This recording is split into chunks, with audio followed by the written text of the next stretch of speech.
Pagpalang araw po sa ating lahat. Ako nga po pala si Angel Jen Agner at welcome po sa aking 365 Daily Devotion ni Pastor Russell Ocampo, Seminar Edition. At ngayong araw po ay March 24, 2025 at ang topic po natin ngayong araw ay dualism. Ikaw ba ay dualistic o holistic? And ang scripture po natin ngayong araw ay John chapter 1 verse 3, sabi po dito, through Him all things were made, without Him nothing was made that has been made.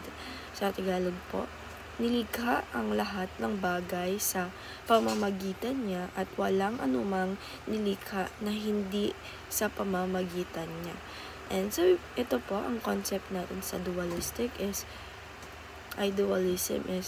the belief that God and the material universe have internal exist as two opposing forces. This view suggests that there is an ongoing equal struggle between good and evil. However, Scripture teaches that God alone is eternal, sovereign, and supreme.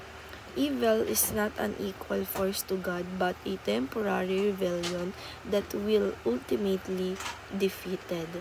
And sabi po dito sa scripture na sa teaching number 1 is God alone is eternal and uncreated. Sabi po dito na ating Panginoong Diyos is nag-iisa at siya po ay eternal and uncreated. Dahil nga po ang ating Panginoong Diyos, siya po ang naggawa ng lahat ng bagay at siya po ang nag-create. Siya din po ang eternal sa buhay natin na pagkakaalam natin. And God is alone.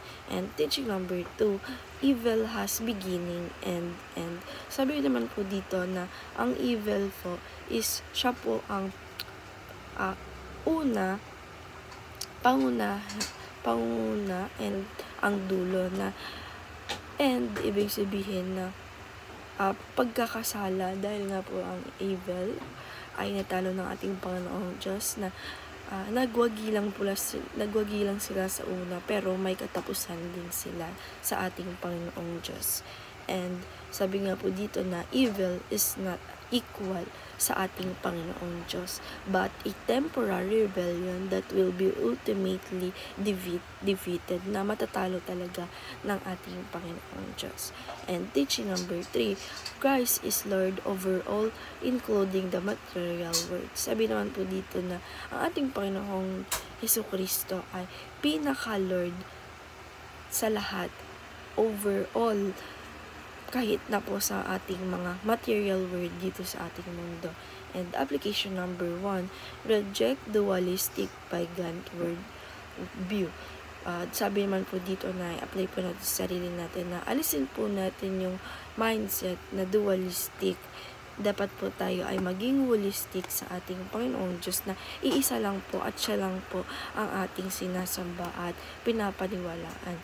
And application number 2, embrace holistic biblical worldview. Sabi naman po dito na i-apply po natin sa sarili natin na i-embrace natin sa sarili natin, sa iba, na dapat tayo ay maging holistic sa ating sarili at sa biblical worldview na tayo ay talagang nananampalataya at naniniwala lamang sa ating Panginoong Diyos.